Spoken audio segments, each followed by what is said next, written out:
semakin pintarnya artificial intelligence membuat seorang profesor di Amerika Serikat menahan ijazah satu kelas. Pernah nggak kamu membayangkan ya, kamu pasalnya ia telah keliru dengan menuduh mahasiswa melakukan plagiarisme dengan menggunakan perkembangan kecerdasan buatan atau artificial intelligence AI di masa kini kian pesat. Kini AI terus dikembangkan untuk mendukung ilmu pengetahuan dan teknologi termasuk di bidang pendidikan. Teknologi ini belakangan membuat gempar sektor pendidikan, pasalnya AI acak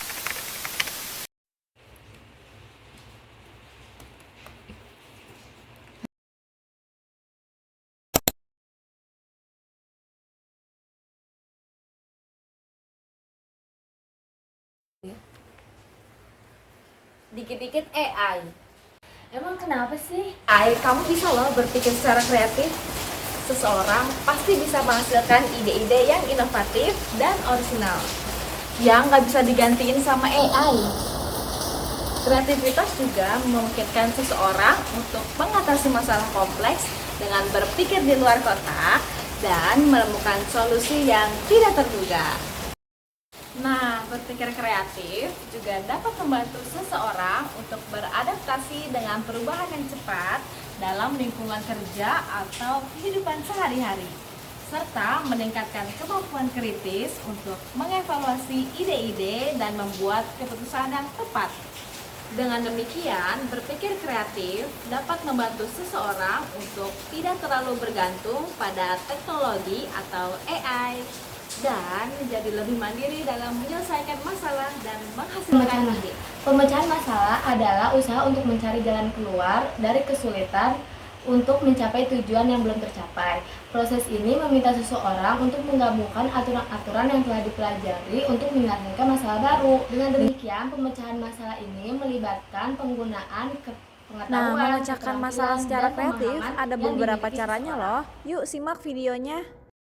Metode tukar pikiran atau brainstorming adalah teknik yang terkenal untuk menciptakan ide-ide tentang suatu masalah dalam waktu singkat dengan melibatkan partisipasi spontan dari peserta.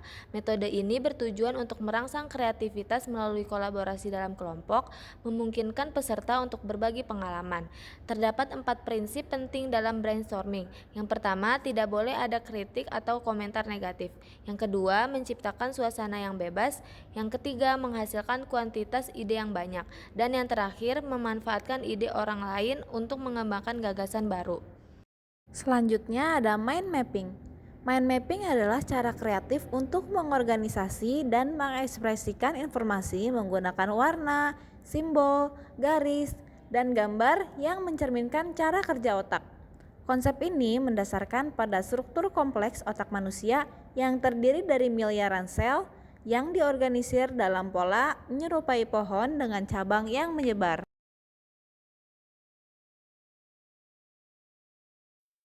Scamper. S. Substitute.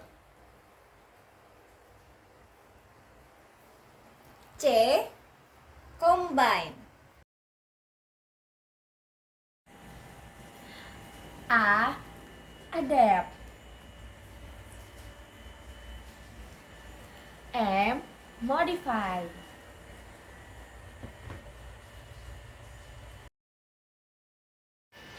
P. Put to other use. E. Eliminate. Selanjutnya ada Six Thinking Hats. Untuk topi berwarna putih, maksudnya berpikir melalui fakta dan data.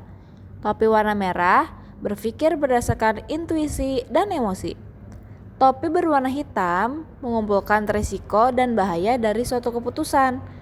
Topi berwarna kuning mengumpulkan keuntungan dan dampak positif.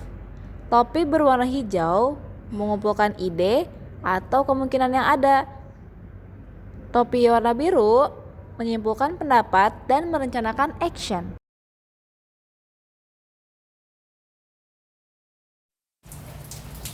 Analogi adalah membandingkan dua hal yang berbeda. Jika dalam membandingkan hanya memperhatikan kesamaan tanpa melihat perbedaan, maka itu disebut analogi. Analogi yaitu suatu masalah dapat lebih mudah dipahami Dianalisis hubungannya dengan masalah lain. Studi serta kasus. masalah Studi yang kasus rumit adalah bisa serangkaian disederhanakan kegiatan loh. ilmiah yang dilakukan secara intens, terperincikan, dan dalam terhadap suatu program, peristiwa, atau aktivitas baik pada tingkat individu, kelompok, lembaga, maupun organisasi, guna memperoleh pemahaman mendalam mengenai peristiwa tersebut.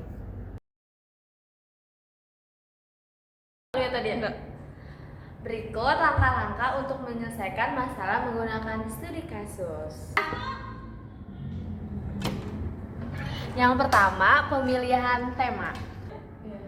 Yang kedua, pembacaan literatur.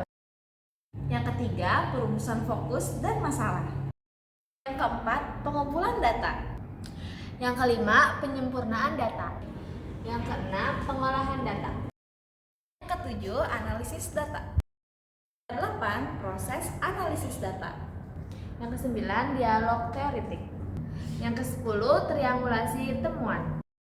Yang ke-11, kumpulan hasil penelitian. Yang ke-12, laporan penelitian. Itu dia beberapa cara untuk menyelesaikan masalah secara kreatif. Terima kasih sudah menonton video kami sampai selesai. Kamsahamnida. Deket monyet. Si anjing. Lah, Mbak, kerudung gue pada begini coba. Jalan betulnya mana, Mbak? Berisik lu, pekimak anjing. Tadi gantian dia udah ngetawain gue apa ini? Deket monyet. Si anjing. Lah, Mbak, kerudung gue pada begini coba. Jalan betulnya mana, Mbak? Berisik lu, pekimak anjing. Tadi gantian dia